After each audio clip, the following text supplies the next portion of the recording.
Good evening বন্ধুরা, কেমন আছো তোমরা সবাই? আশা করছি ভালো আছো, সুস্থ আছো। আমরাও খুব ভালো আছি। আমার তোতাবলি চ্যানেলে তোমাদেরকে অনেক অনেক স্বাগত আর অনেক অনেক ভালোবাসা জানিয়ে আজ রামনবমীর পরের দিন সন্ধ্যে থেকে একটা ভিডিও স্টার্ট করছি এই দিদিভাইকে সঙ্গে নিয়ে। এই দিদিভাই খুব সুন্দর কীর্তন করে, খুব সুন্দর গানের গলা, তোমরা দেখলেই বুঝতে পারবে। তো বন্ধুরা, স্কিপ না করে পুরো ভিডিওটা সঙ্গে থাকো, দেখতে থাকো। আর অবশ্যই শেষে জানিয়ে যেও দিদিভাই কেমন কীর্তন করলো, তোমাদের কেমন লাগলো। আর লাইক দিয়ে ভিডিওটা দেখা শুরু করো। চলো দেখতে থাকো।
সমস্ত বৈষ্ণব মণ্ডলী, ব্রাহ্মণ মণ্ডলী, পিতৃমণ্ডলী, মাতৃমণ্ডলী সকলের সেই চরণে জানাই কোটি কোটি সশ্রদ্ধ ভক্তিপূর্ণ দণ্ডবত প্রণাম জানাই। যিনি এই মহতী হরিবাসরের উদ্যোক্তা এবং মুখ্য আয়োজক ও কমিটির প্রতিটি সদস্যবর্গের চরণে জানাই কোটি কোটি ভক্তিপূর্ণ দণ্ডবত প্রণাম। তারপরে প্রণাম জানাই আমার জন্মদাতা পিতামাতা, আমার দীক্ষাগুরু, যত শিক্ষাগুরু সবার চরণে জানাই কোটি কোটি ভক্তিপূর্ণ দণ্ডবত প্রণাম। তারপরে প্রণাম জানাই এই এলাকার সমস্ত দেবদেবী তথা অনন্ত কোটি বিশ্ব ব্রহ্মাণ্ডের অনন্ত কোটি কোটি ভক্তবৃন্দের নাই অনন্ত কোটি কোটি দণ্ডবত প্রণাম।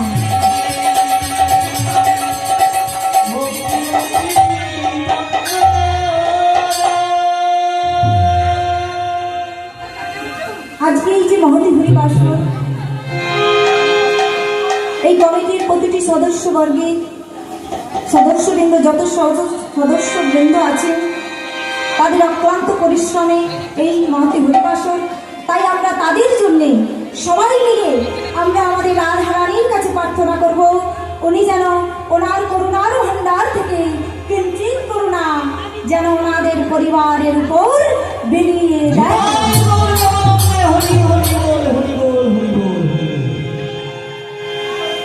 আর আরেকটা প্রার্থনা করব, ওনাদের যেন সবার কৃষ্ণ পদে মতি হন ওনারা, আর ওনাদের পরিবারের যেন সবাই ভালো থাকে, সুস্থ থাকে, এই কাম্য আমি করি। আমি কেন, আপনারাও সবাই এই কাম্যই করবো আমার রাধারানীর কাছে। সবাই মিলে একবার বলবো, শ্রী গুরু নিতাই গৌর প্রেমানন্দে হরি বল হরি বল। আজকে আমরা লীলা তো আস্বাদন করবই, ভগবানের কথামৃত শ্রবণ করবার জন্য আমরা সবাই একত্রিত হয়েছি। সবাই আমরা ভগবানের লীলা আস্বাদন করব, কিন্তু তার আগে এটা তো কলিযুগ, কলিযুগ পাবন অবতার আমার গৌরাঙ্গ মহাপ্রভু, তিনি যদি না আসতেন আমরা কিন্তু এই হরিনাম পেতাম না। এই হরিনামই হলো কলিযুগের একমাত্র মুক্তির উপায়। তাই আমরা সবাই মিলে বলবো, গৌরাঙ্গ মহাপ্রভু কি, আমার নিত্যানন্দ প্রভু কি, বলি ভগবত মহাপুরাণ কি। কালকে রামনবমী চলে গিয়েছে, আর রামনবমী উপলক্ষে কি কীর্তন হচ্ছে না, সেটার জন্যই তো হচ্ছে। তাই সবাই মিলে আমরা বলবো, শ্রীরামচন্দ্র কি, শ্রীরামচন্দ্র কি, হনুমান জি কি, বজরঙ্গ বলি জি কি। তাই আমরা এই যে শ্রী রামচন্দ্র জন্মগ্রহণ করেছিলেন কালকের দিনে রামনবমী, রামনবমীতে আজকে কালকে আমার রামচন্দ্র জন্মগ্রহণ করেছিলেন। তাই ভগবান আমার ভক্তকে সব থেকে উঁচু জায়গায় রেখে গিয়েছেন, বড় করে গিয়েছেন।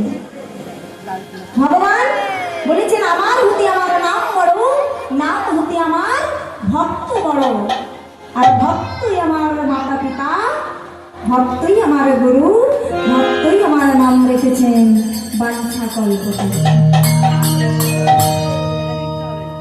আচ্ছা, প্রভু রামচন্দ্রের ভক্তকে হনুমান। দেখুন, একটা পশু হয়ে ভগবানের কত বড় ভক্ত হয়ে গেল, কিন্তু আমরা মানব জন্ম পেয়ে, মনুষ্য জন্ম পেয়ে কিন্তু আমরা ভক্ত হতে পারলাম না। একটা পশুর জন্তু, পশুর জীব, পশু হয়ে তিনি ভগবানের চরণ পেয়ে গেল। আমরা আমাদের মানব জন্মটা দুর্লভ জন্ম, কত সাধনার ফলে আমরা এই মানব জন্ম পেয়েছি। কিসের জন্য? কথা দিয়ে এসেছিলাম ভগবানকে যে প্রভু এত সুন্দর মনুষ্য জন্ম দিয়ে পাঠালে, মানব জন্ম দিয়ে পাঠালে, যেন তোমাকে না ভুলি, তোমার নামকে না ভুলি। কিন্তু ধরাধামে এসে সবাইকে পেয়ে আমরা তাকেই ভুলে গেলাম। তাই ভগবানের ভক্ত হনুমান, একটা বলির পশু হনুমান কত বড় ভক্ত, এত বড় ভক্ত। তাই ভগবান হনুমানকে আশীর্বাদ করেছিলেন যে হনুমান, পৃথিবীতে যেই দিনই রামনবমী হবে সেই দিন আমার পুজো হবে না, হবে তোমার। তাই ভগবান ভক্তকে বড় করে দিয়েছেন যুগে যুগে। ভগবান সরে গেলেন পুজো থেকে, তার ভক্তকে পুজোর আসনে বসিয়ে দিলেন। তাই সেই দিন থেকে রামনবমীর দিন আমার হনুমানের পুজো হয়, হনুমানের নামে পতাকা তোলা হয়, কিন্তু মুখে হয় আমার প্রভুর নাম, রাম নাম। তাই সবাই মিলে একটু, যে রামের জন্য আজকে এই মহতি হরিবাসর এই অনুষ্ঠান, তাই সবাই মিলে একটু করতালি দিয়ে রাম নাম হবে, হবে সবাই মিলে।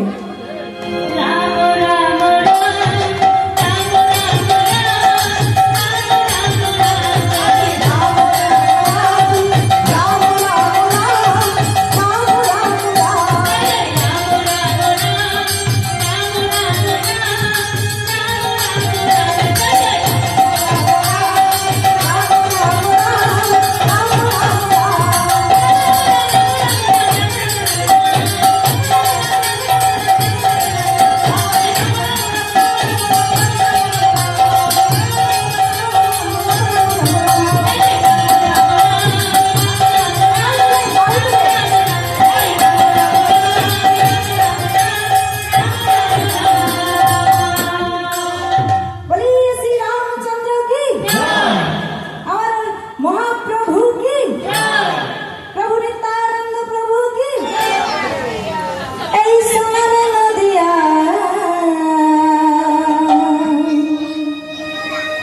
ডাকা যায়, আমাদের কপালের লিখনও খণ্ডন হতে পারে না, খণ্ডন হয়ে যায় যদি ডাকার মতো ডাকতে পারি,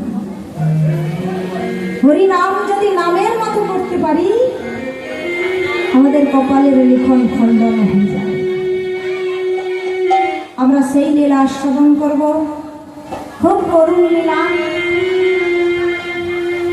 আজকে জানবো কেমন করে ভগবানকে ডাকতে হয়, ডাকলে তবে আমাদের কপালের লিখন খণ্ডন হয়, আয়ু বৃদ্ধি হয়, আয়ু বৃদ্ধি হয়। চলুন আমাদেরকে যেতে হবে দক্ষিণ ভারতে। দক্ষিণ ভারতে কান্নকুব্জ বলে একটি গ্রাম ছিল। সেই গ্রামে এক ব্রাহ্মণ আর ব্রাহ্মণী বাস করত। ব্রাহ্মণের নাম ছিল বিঠল আর ব্রাহ্মণের নাম ছিল মাধবী। তারা ছিল অত্যন্ত দরিদ্র, কিন্তু তাদের মনে কোনোদিন আক্ষেপ ছিল না যে আমরা কেন এত দরিদ্র, কেন এত দুঃখ, কেন এত কষ্ট।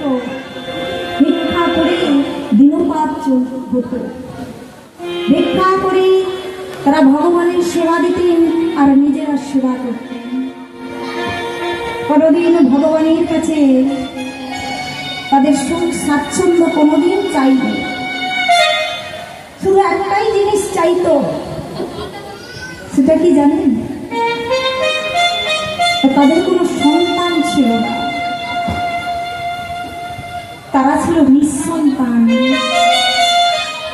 তাই ভগবানের কাছে রোজ নয়নের জলে কাঁদতো আর ডাকতো, বলতো, দয়াময় তুমি তো আমাদের সব দিয়েছো, এত সুন্দর একটা সংসার দিলে, স্বামী দিলে, কিন্তু একটা সন্তান দিলে না দয়াময়। বলো না দয়াময়, বলো না তোমার চরণে কি অপরাধ করেছিলাম যে তুমি সব দিলে কিন্তু একটা সন্তান দিলে না। বলো না দয়াময়, তুমি কি পাষাণ? তুমি কেন আমার বেলায় নীরব হয়ে থাকো দয়াময়? তুমি কেন আমার বেলায় নীরব হয়ে থাকো? তুমি কি আমার উপর অভিমান করেছ? বলো না, বলো না। এই বলে ভগবানকে ডাকছে, ভগবান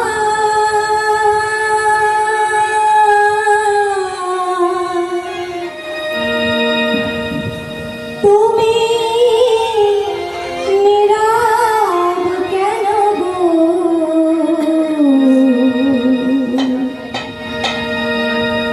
করেছ কি অভিমান?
এদিকে ভগবানের সামনে কাঁদছে আর ডাকছে, আর এদিকে দরজায় আসলো স্বয়ং গুরুদেব। গুরুদেব এসে ডাকছে, মাধবী, মাধবী, মাধবী। মাধবী মন্দির থেকে বেরিয়ে এসে দেখছে স্বয়ং গুরুদেব। গুরুদেব, আমার আজকে কি সৌভাগ্য গুরুদেব, আমার আজকে কি সৌভাগ্য। কত সৌভাগ্যের ফলে সাধুগুরু বৈষ্ণব বাড়িতে মেলে। মাগো, সবার বাড়িতে সাধুগুরু বৈষ্ণব আসে না। সত্যির ফল না থাকলে আপনার বাড়িতে সাধুগুরু বৈষ্ণব আসবে না। গুরুদেব যেই আসলেন, মাধবীর একটা গুণ ছিল কি, কোন সাধুগুরু বৈষ্ণব যদি বাড়িতে আসতো তার চরণে প্রণাম করতেন আর নয়নের জল দিয়ে চরণ ধৌত করে দিতেন। আর যেই নয়নের জল দিয়ে চরণ ধৌত করে দিলেন, গুরুদেব বললে, কি করলি তুই, কি করলি? ওরে, তুই সর্বশ্রেষ্ঠ সেবাটা আমায় দিলি। শোন শোন, আজকে কেন এসেছিস জানিস? আগামী পূর্ণিমা তিথিতে আমার গোপালের জন্ম মহোৎসব, তাই আমি সমস্ত শিষ্যদের নিমন্ত্রণ করেছি। তোমরাও তো আমার শিষ্য, তাই তোমাদেরও আমি নিমন্ত্রণ করতে আসলাম। তবে শোন, বিঠলকে তো দেখতে পাচ্ছি না, বিঠল কোথায়? গুরুদেব, আপনি তো জানেন ভিক্ষায় না গেলে দিনপাত হয় না। জানি রে জানি, তবে শোন, বিঠল আসলে কিন্তু বলিস। মানে গুরুদেব চলে গেলেন। আর যেই গুরুদেব চলে গেলেন, দেখতে দেখতে সেই পূর্ণিমা তিথি উপস্থিত হল। স্বামীকে বলছি, স্বামী, গুরুদেবের বাড়িতে যেতে গেলে তো খালি হাতে যেতে যাওয়া যায় না। গুরুদেবের বাড়িতে খালি হাতে যেতে নেই স্বামী, কিন্তু আমরা এতই গরিব, কিছু নিয়ে যাওয়ার মতো কিছুই নেই। কি নিয়ে যাই বলো দেখি? এটা বলছেন, মাধবী, তুমি জানো না ভগবান কি বলেছে? মাধবী, ভগবান নিজের মুখে বললেন, যদি কোনো ভক্তের কাছে কিছু না থাকে, কিছু না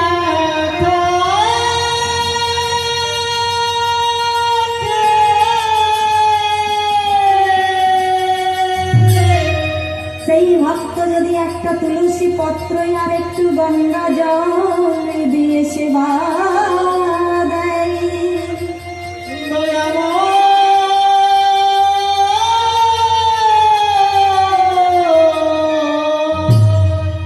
আমি তাতেই সন্তুষ্ট হই। আমার দামি দামি মিষ্টি চাই না, আমার দামি দামি ফল চাই না, শুধু ভক্তি ভরে যদি একটা তুলসী পত্র আর একটু গঙ্গা জল দিয়ে কোনো ভক্ত যদি আমায় সেবা দেয়, আমি তাতেই সন্তুষ্ট। মাধবী, তুলসী গাছে তো তুলসী পত্র শুকিয়ে যায়নি, গঙ্গার জল তো শুকিয়ে যায়নি। মাধবী, চলো আমরা কিছু তুলসী পত্র চয়ন করে আর এক ঘোড়া গঙ্গা জল নিয়ে বেরিয়ে পড়ি।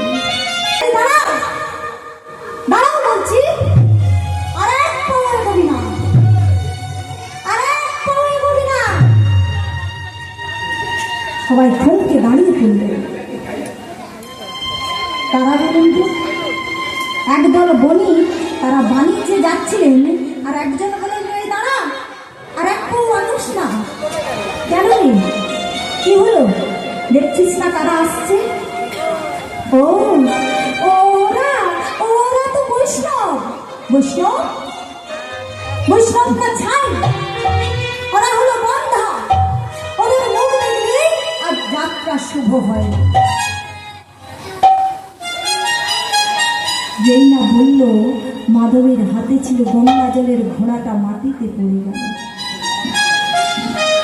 মায়েরা, এই কথাটা কিন্তু ছিল যাদের সন্তান হতো না তাদেরকে বলতো বন্ধা। বন্ধা মানে বাজা যাকে বলে। কিন্তু যার সন্তান হয় না তার যে কষ্ট, তার যে বেদনা, সেটা কিন্তু পাশের মানুষ বোঝে না। দেখবেন কিছু কিছু মানুষ আছে যেই জায়গাটা আপনার দুর্বল জায়গা সেইটাতেই আঘাত করে। মানুষের সুখ মানুষ দেখতে পারে না, মানুষের ভালো মানুষ চাই না। আর মানুষ দেখবেন যেইখানটা আপনার দুর্বল জায়গা সেইখানটাই মানুষ আঘাত করে। এটা জানে না যে কেন ওকে সন্তান দেয় না, তার যোগ্য সন্তান ভগবান পায়নি বলে তাও তো করতে পারে, তাকে দেয়নি। আর সেই মানুষগুলো কিন্তু খুব ভালো হয়, তাদের যোগ্য সন্তান ভগবান পায়নি তাই তাদের দেয়। আজকে ভগবানকে চোখের জলে মাধবী ডাকে, তার ফল ভগবানকেই দিতে হবে। তাই যেই বলেছি গঙ্গা, অমনি মাধবীর হাতে ছিল সেই গঙ্গা জলের ঘোড়া, আর ঘোড়াটা অজান্তেই মাটিতে পড়ে গেল।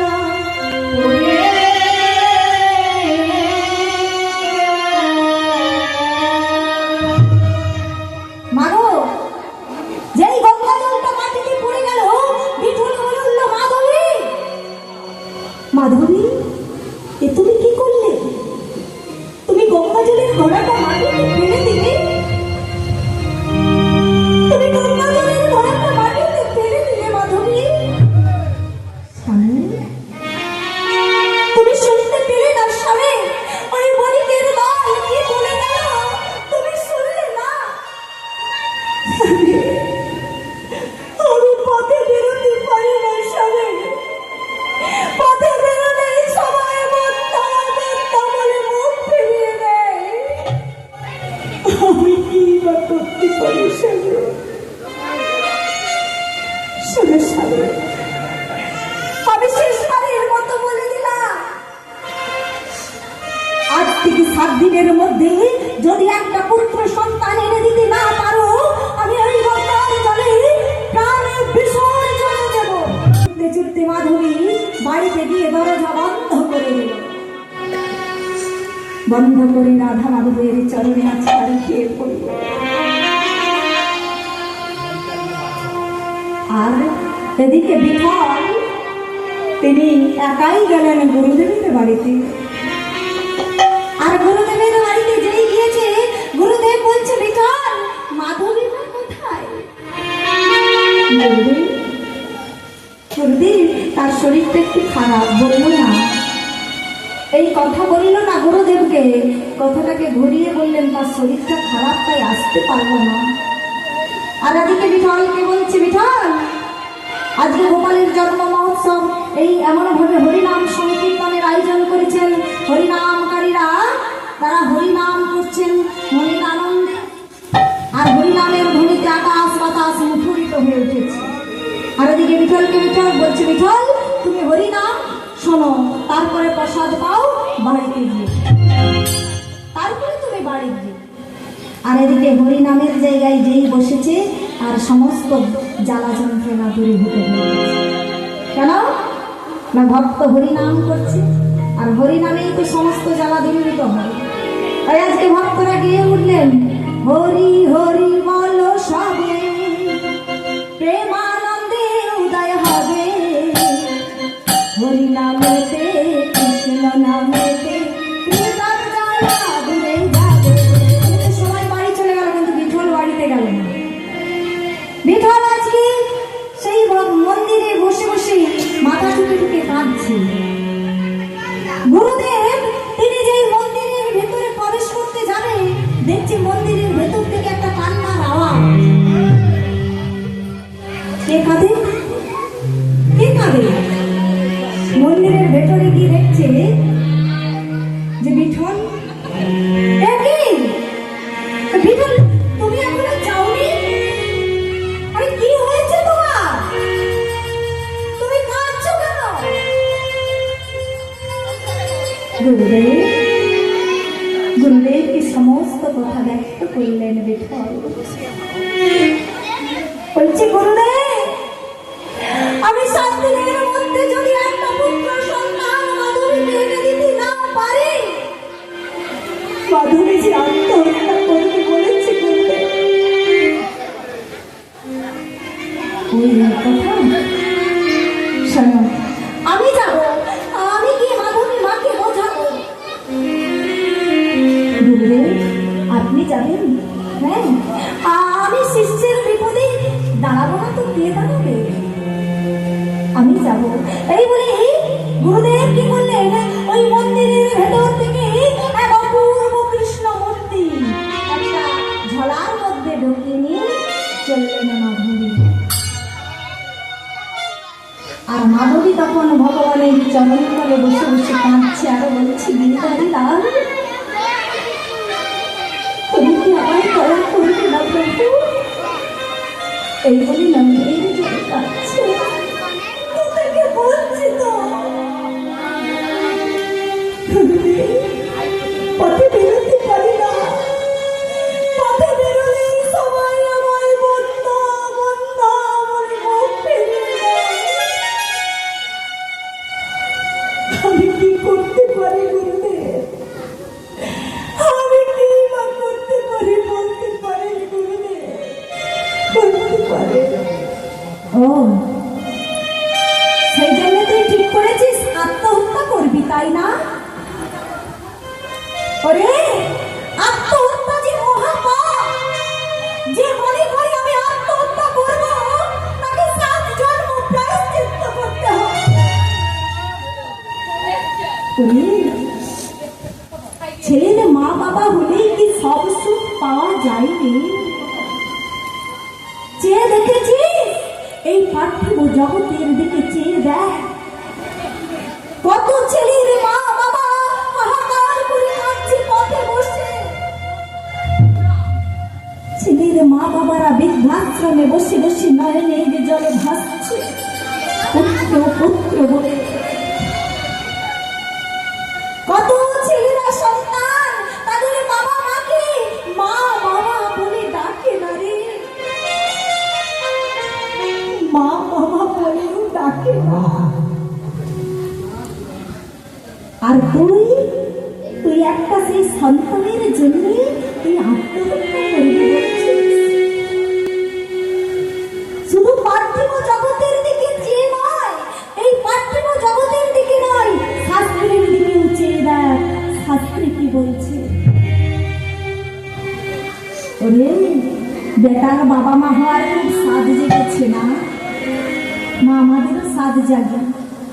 ছেলে হবে, বৃদ্ধ বয়সে দেখবে। মা, কজন ছেলের বাবা মা সুখী বলুন তো? কজন সুখে আছে? সবাই যে খারাপ তা বলছি না, ভালোও আছে, কিন্তু ভালোটার সংখ্যা খুব কম। ভালো আছে বলেই ধর্ম আছে, ধর্ম আছে বলেই পৃথিবী আছে, আর পৃথিবী আছে বলেই এখনো চন্দ্র সূর্য। এই পার্থিব জগতের ছেলেরা তাদের বাবা মাকে ছেড়ে চলে যায়, কিন্তু আজকে তোকে এমন এক সন্তান দেব, সে তোকে কোনোদিন ছেড়ে যাবে না, কোনোদিন তোকে ছেড়ে যাবে না রে। কোথায়? মাধবী বলছে, কোথায় গুরুদেব? কোথায় কোথায় সেই পুত্র?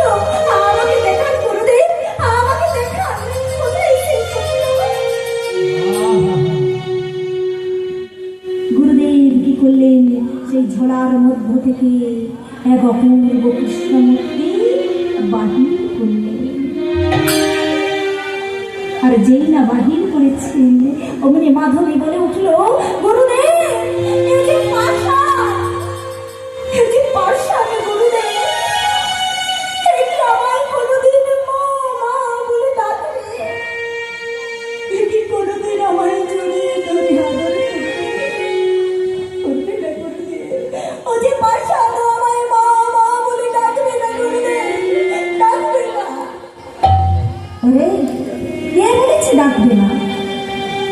একে যদি কেউ ডাকার মতো ডাকতে পারে, নিশ্চয়ই সাড়া দেয়নি।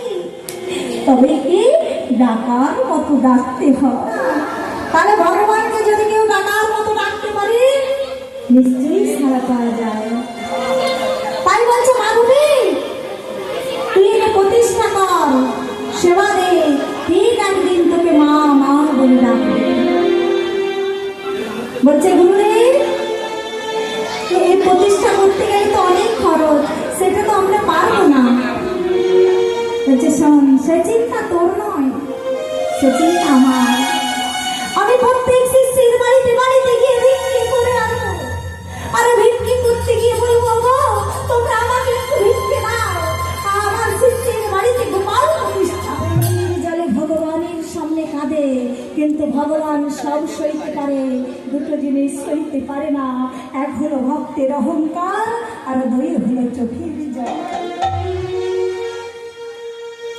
একদিন তার দ্বারে দাঁড়িয়ে দাঁড়ালো ঋষি মার্কণ্ড। হঠাৎ একদিন তার দ্বারে দাঁড়ালো ঋষি মার্কণ্ডীয়। সেই মার্কণ্ডীয় কি, যিনি যুগ যুগ প্রলয় হয়ে গেলেও তার প্রলয় হয় না, ব্রহ্মা বিষ্ণু মহেশ্বর প্রলয় হয়ে গেলেও তার প্রলয় হয় না। এসে দাঁড়িয়েছে, ডাকছে মাধবী মাধবী। মাধবী বেরিয়ে এসে দেখছেন এক জটাজট সৌরকান্তি মহাপুরুষ। মাধবীর যেই বোন চরণে প্রণাম করে নয়নের জলে যেই না চরণ ধুইয়েছে, অমনি ঋষি মার্কণ্ড বলে উঠলে, কি করলি কি করলি, এত সর্বশ্রেষ্ঠ সেবা তুই আমায় দিবি? ও আমি কে জানিস? আমি হলাম ঋষি মার্কণ্ড। বল বল তুই কি চাস, যা চাইবি তাই দেব, আমার আশীর্বাদ কখনো ব্যর্থ হয় না। বল বল তুই কি চাস, দেবেন দেবেন বাবা দেবে। তবে দিদি যদি হয় এই বড় দিন আমি যেন এক পুত্র সন্তানের জননী হতে পারি। তথাস্তু। আজ থেকে ঠিক 10 মাস 10 দিন পরে তোর এক অপূর্ব কৃষ্ণ ভক্ত পুত্র সন্তান হবে, তার নাম রাখবি আমার নামে মার্কণ্ড। আজকে আমরা সেই লীলা আস্বাদন করছি, এই মার্কণ্ডের পুনর্জীবন। সেই মার্কণ্ড আজকে জন্ম নিলেন, আজ শুভক্ষণে শুভদিনে জন্ম দিল।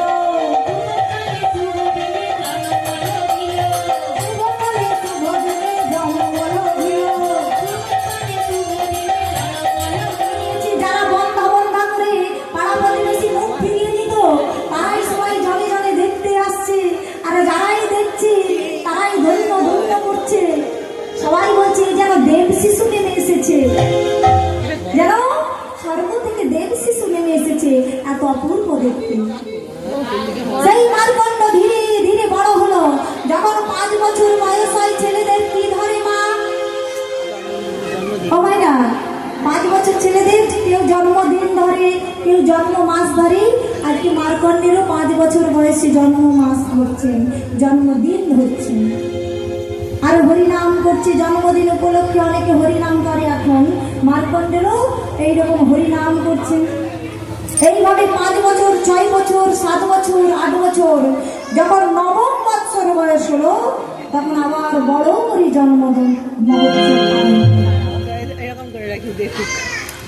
আজকে সমস্ত হরিনামকারীদের আহ্বান করেছেন।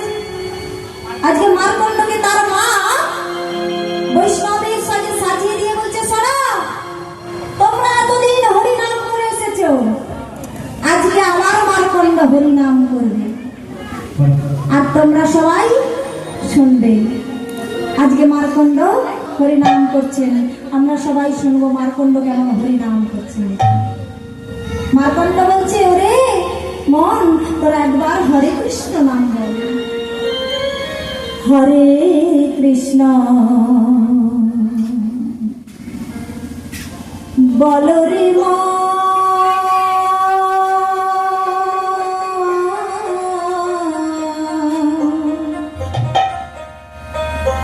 বেলা বই যায়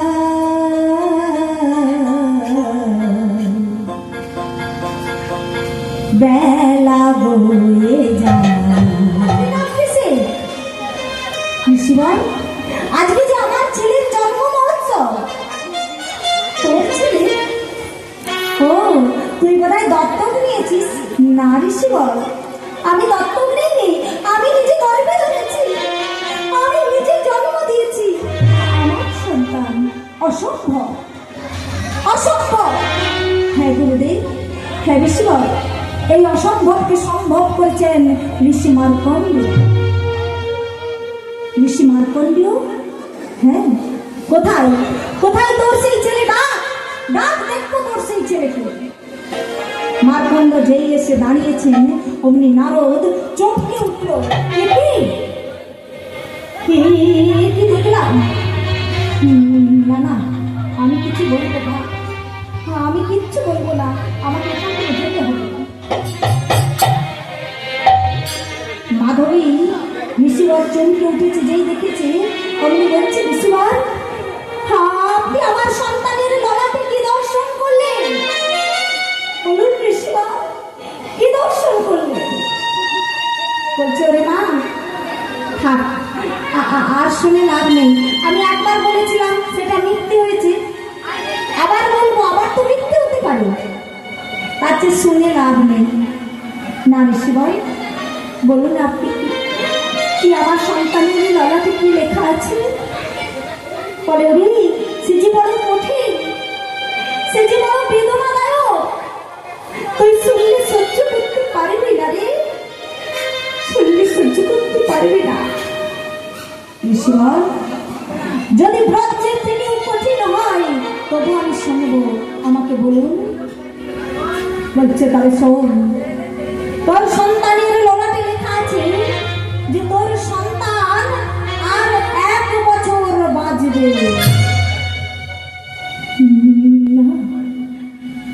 হতে পারে না, হতে পারে না। মাধবী ছুটে গেল রাধা মাধবীর চরণে, ছুটে গিয়ে বলল আর বলছে, দয়া ভয়, তুমি শুধু দিয়েই কেড়ে নেবে, দিয়েছিলে কেন? দয়া ভয়, কেন তুমি দিয়েছিলে?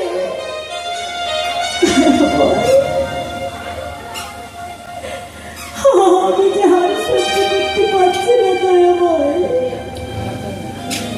তুমি বলতে পারো দয়াময়, তুমি কেন কেন বারবার আমাকে কষ্ট দাও, আমাকে দুঃখ দাও? মাধবী শুনে অচৈতন্য হয়ে গেল কথাটা, কাঁদতে কাঁদতে অচৈতন্য হয়ে গেল। বিঠল ছুটে এলো, এসে দেখছে মাধবী অচৈতন্য হয়ে গিয়েছে, চোখে মুখে জল দিয়ে চৈতন্য ফিরিয়ে আনলো। বিঠল বলছে, কি হয়েছে মাধবী, তোমার কি হয়েছে? সমস্ত কথা খুলে বললেন মাধবী। মাগো, কোনো তার সন্তান আর এতদিন বাঁচবে, সেই বাবা মায়ের অবস্থাটা কেমন হয়?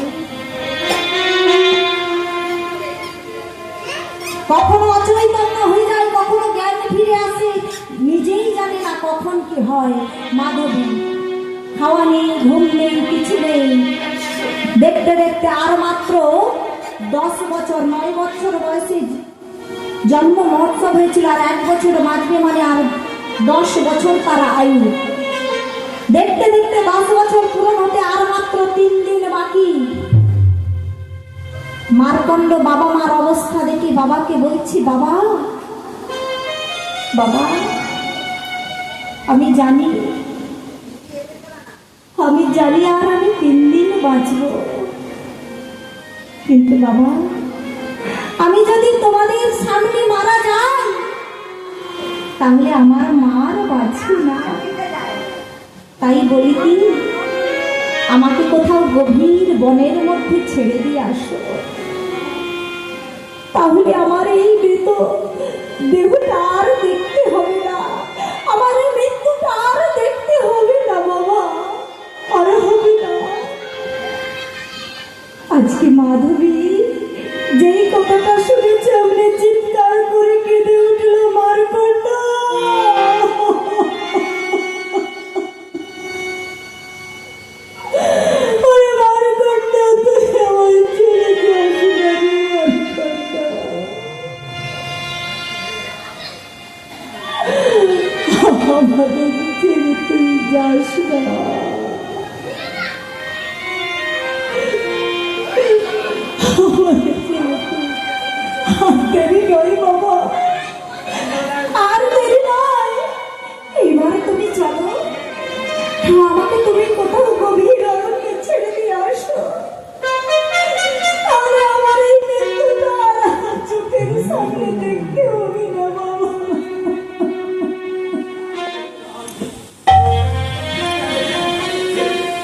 টেনে বাবার হাতটা ধরেছে,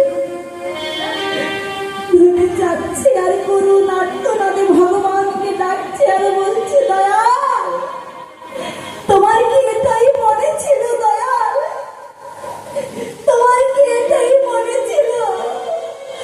আমার বাবার একমাত্র সুখের প্রদীপটাকে তুই নিভিয়ে দিলে, নিভিয়ে দিলে। দয়াল রে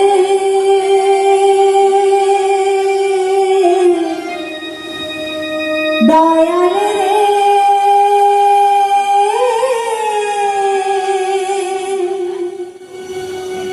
এই ছিল তোর মনে, ছিল তোর মনে। তোমাদের দয়ালকে ডাকছে, ভগবানকে ডাকছে আর কাঁদছে, আর কাঁদতে কাঁদতে বাবার হাত ধরে বনের মধ্যে যাচ্ছে। আর এমন ডাক ডাকছে বৈকুণ্ঠের সিংহাসন দুলছে। আজকে ওই শিশুর ডাকে বৈকুণ্ঠের সিংহাসন দুলছে। আর লক্ষ্মী বলছে, লক্ষ্মী তো পদসেবা করছেন, লক্ষ্মী বলছে, কি প্রভু সিংহাসন এমন করে কেন দুলছে? কেন দুলছে? আমি যার ঠিক থাকতে পারছি না প্রভু, কেন এমন হচ্ছে? বলছে, লক্ষ্মী আমার এক ভক্ত যে আমাকে আকুল কণ্ঠে ডাকছে। লক্ষ্মী আমাকে যে এক ভক্ত আমাকে আকুল কণ্ঠে ডাকছে। লক্ষ্মী বলছে, প্রভু আপনাকে তো প্রতিদিন কত ভক্ত ডাকে, এমন করে তো সিংহাসন দুলেনি, আজকে ডাক দুলছে, সে কত বড় ভক্ত। বলছে, লক্ষ্মী সে যে একটা 10 বছরের শিশু। 10 বছরের শিশু? হ্যাঁ। বলছে, প্রভু আমাকে ওই শিশুটাকে এনে দাও, প্রভু আমাকে এনে দাও। সে কি করে সম্ভব? সে কি করে সম্ভব? মর্তের শিশু কি বৈকুণ্ঠে আসে? বলে, কেন? আপনার দ্বারাই সব সম্ভব, আপনি সব পারেন, এনে দেন প্রভু, নাহলে কিন্তু আমি আবার ওই পাতালে প্রবেশ করব। নারায়ণ বলে, লক্ষ্মী একবার তুমি পাতালে প্রবেশ করেছিলে, ওই সমুদ্র মন্থনের সময় উঠেছিলে, তবে আমি পেয়েছি, আর আমি লক্ষ্মী ছাড়া হতে পারবো না। এই বলে আজকে ভগবান যাচ্ছেন আজকে মর্তধামে। কেমন করে যাচ্ছে? না এক বৃদ্ধ ব্রাহ্মণের রূপ ধরে আজকে যাচ্ছে মর্তে। একবার কৃষ্ণ বলে বাহু তুলে চলো মন হরি বলে,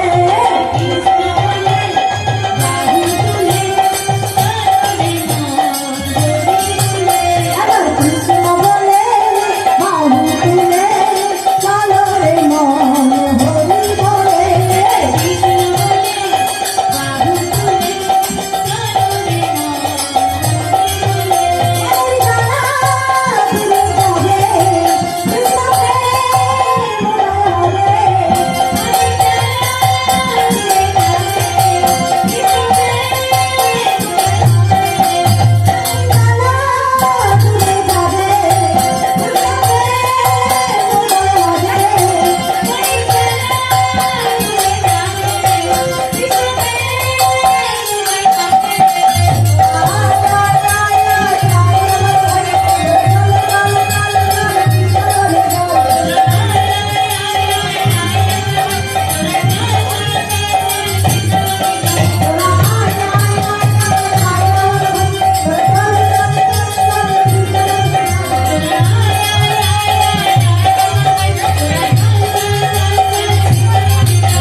तुम्हारी जाने एका पेची तो मैंने डुबाने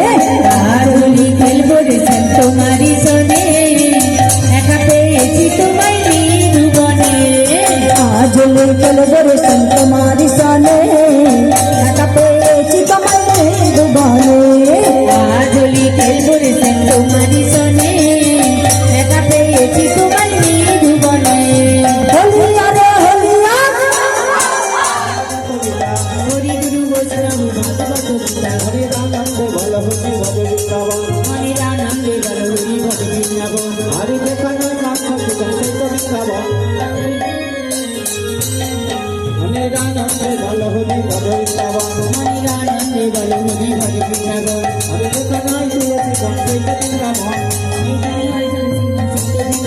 মনে রাম রাখতে ভালো হরি বাজে বৃন্দাবন হরি বল, হরি বল, হরি বল, হরি বল।